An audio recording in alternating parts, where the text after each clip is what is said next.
आज हम 7वीं कक्षा का चौथा पाठ अपना प्यारा भारत देश के अपना प्यारा भारत देश है, इस पाठ के बारे में मैं आज को आपको बताऊंगा। यह एक सरल सी कविता है।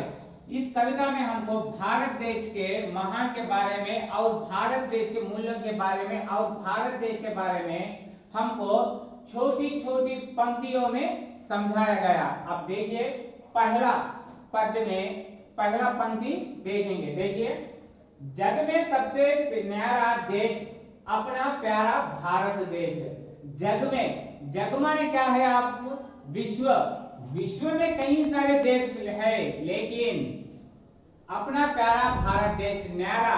देखिए, जग में सबसे न्यारा देश। न्यारा का मतलब क्या होता है? न्यारा का मतलब यहाँ होता है कि जो हमें सबसे अच्छा लगे उसको हम न्यारा कहते हैं। उसी तरह विश्व में कई सारे देश है, मगर भारत देश जैसे प्यारा देश और कोई नहीं है। हिंदू, मुस्लिम, सिख, ईसाई की आंखों का तारा देश। भारत देश में कई सारे धर्म है, हिंदू, मुस्लिम, सिख, ईसाई आदि कई सारे धर्म है।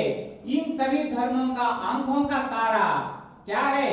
अपना प्यारा भारत देश। देखिए, विश्व में कई सारे देश है, लेकिन भारत देश में भी कई सारे धर्म है। सब धर्म के लोग यहाँ मिलजुल कर भाई भाई की तरह रहते हैं। इसीलिए कहा है कि हिंदू, मुस्लिम, सिख, ईसाई की आंखों का तारा यह देश है।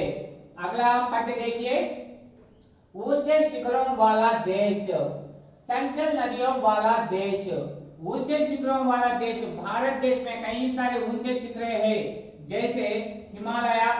हिमालय विश्व में सबसे ऊंचा है। देखिए, यह और वह बर्फ से हमेशा ढका रहता है। यही नहीं, चंचल नदियों वाला देश। चंचल नदियां, भारत देश में कई सारे नदियां बहती है। इतना ही नहीं, भारत देश में रहने वाले लोग कुछ नदियों को माता समान यानी देवी समान मानते हैं, जैसे गंगा नदी। गंगा नदी को हम सब क्या कहते हैं? गंगा मैया। और उस गंगा नदी में स्नान करना पुण्य समझते हैं। सोना, चांदी, हीरो जैसी फसलों वाला प्यारा देश। सोना, चांदी, हीरे। सोने, चांदी, हीरे, उनका मूल्य क्या होता है? बहुमूल्य होता है। उसी से फसलें वाला प्यारा देश। भारत देश में फसलों को सोना चांदी से तुलना किया है। देखिए, ऊंचे शिखरों वाला देश, चंचल नदियों वाला देश, सोना, चांदी, हीरो जैसे फसलों वाला प्यारा भारत देश। देखिए, भारत देश का मूल्य को इस पद्य में कितना अच्छी तरह समझाया हमको। और तीसरा पद्य देखिए, इसके कण कण में संदेश, ऐसा पावन है यह देश। इसके कण कण में, इसके मतलब भारत देश। भारत देश के कण कण में संदेश। हर एक इंसान को भारत देश कोई ना कोई संदेश देता रहता है। देखिए, उदाहरण के लिए भारत देश में कई सारे वीर नारी और त्याग करने वाले कई सारे महान हस्तियों ने जन्म लिया। उनके मार्ग चलने को हमको यह संदेश दे रहा है। और दूसरा पंक्ति देखिए, ऐसा पावन है यह देश। पावन, पावन माने क्या है? पवित्र। पावन माने क्या है? पवित्र देश है। कौन सा देश पवित्र? अपना प्यारा भारत देश। धरती का स्वर्ग यही, अपना प्यारा भारत देश। धरती पर कहीं स्वर्ग है तो वह केवल भारत देश ही है। धरती पर कहीं स्वर्ग है तो वह केवल भारत देश ही है। अब देखिए, इस 3 पद्यों में हमको भारत के बारे में अच्छी तरह समझाया। आपको अभी समझ आ गया ना?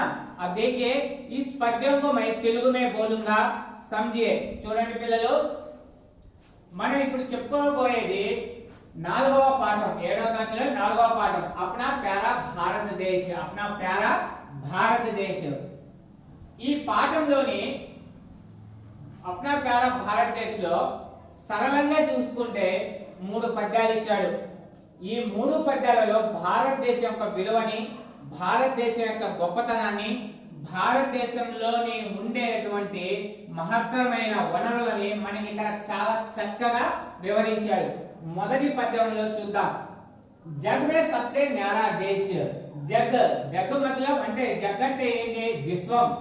విశ్వంలో ఎన్ని దేశాలున్నా న్యారా దేశ్, న్యారా అని మనం ఎవరిని అంటామంటే మనకి ఏదైతే బాగా నచ్చుతుందో దాన్ని న్యారా అంటాం. అప్పుడు ప్యారా భారతదేశం. ప్రపంచంలో అంటే విశ్వంలో ఎన్ని దేశాలున్నా మనకి ప్రియమైన దేశం ఏది? మన భారతదేశం. హిందూ ముస్లిం సిక్ ఇసాయి కి ఆంఖోं का तारा देश. హిందూ ముస్లిం సిక్ ఇసాయి. భారతదేశంలో ఎన్నో మతాలు ఉన్నాయి, కానీ ఉదాహరణకి చూడండి, హిందూ ముస్లిం సిక్ ఇసాయి ఇంకా చాలా ఉన్నాయి, కానీ ఎన్ని మతాలు ఉన్నా మనం ఇక్కడ అందరూ కలిసిమెలిసి ఉంటాము. ఈ అన్ని మతాల యొక్క కంటి వెలుగు ఏదంట? తారా భారతదేశ్. ఎన్ని మతాలున్నా అన్ని మతాలకి వెలుగునిచ్చేది ఏది? మన భారతదేశం. చూడండి, విశ్వంలో చూడండి చాలా దేశాలు ఉన్నాయి.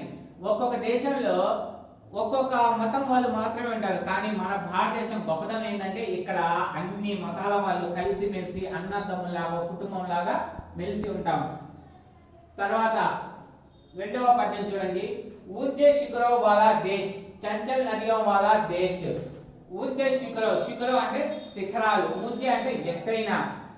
భారతదేశంలో ఎత్తైన శిఖరాలు ఉన్నాయంట. అంతేకాకుండా చంచల్ నదియో వాలా దేశ్.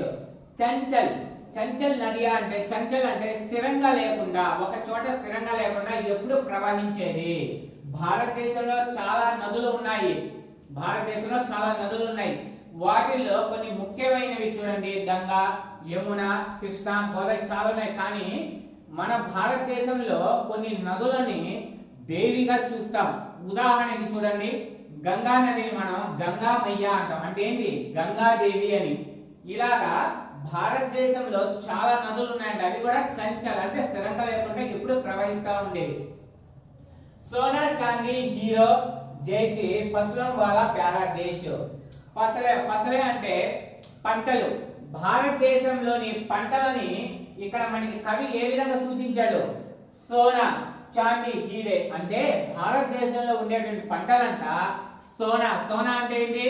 బంగారం. చాందీ వెండి, హీరే రత్నాలు. చూసారా, భారతదేశంలో ఉండే పొలాన్ని వెండితో మనకి పోల్చాడంటే బంగార రత్నాలతో పోల్చాడు. इसके कण कण में संदेश ऐसा पावन है यहाँ देश. इसके कण कण में భారతదేశం అణు అణువులో ఏదో ఒక సందేశం ఉంటుంది. ఉదాహరణకి చూడండి, భారతదేశంలో ఎంతో మంది మహాత్ములు జన్మించారు. వాళ్ళ త్యాగ ఫలమే ఇప్పుడు మనం అనుభవిస్తున్న జీవితాలు. ఉదాహరణకి మహాత్మా గాంధీ, ఝాన్సీ లక్ష్మీబాయి ఇలాంటి చాలా మంది ఉన్నారు. వాళ్ళ మార్గదర్శనంలో నడవమని చెప్పి మనకి ఇక్కడ ఈ పంక్తి యొక్క సందేశం. ऐसा पावन है यहाँ देश. पावन, पावन అంటే పవిత్రమైన. అలాంటి పవిత్రమైన దేశం ఏ దేశం? మన భారతదేశం. धरती का स्वर्ग यही अपना प्यारा भारत देश. భూమి మీద, ధరతి అంటే భూమి లేదా ధరణి ఏదైనా చెప్పుకోవచ్చు. ధరతి కా స్వర్గ యహీ, భూమి మీద ఎక్కడైనా స్వర్గం ఉంది అంటే అది కేవలం ఎక్కడ ఉందంట? మన భారతదేశంలోనే. చూసారా, భారతదేశం యొక్క గొప్పతనం గురించి, భారతదేశంలో ఉండే వనరుల యొక్క గొప్పతనం గురించి, భారతదేశం యొక్క విలువను ఈ మూడు పద్యాల్లో మనకి ఎంత చక్కగా వివరించారో. देखिए बच्चों, आपको समझ आया इस पाठ का अर्थ? ठीक है, इस पाठ के बारे में कोई आपको संदेह हो तो मुझे बताइएगा, और अगली क्लास में आपको मैं जरूर मिलूंगा और अगला पाठ मैं आपको पढ़ाऊंगा. तब तक के लिए जय हिंद.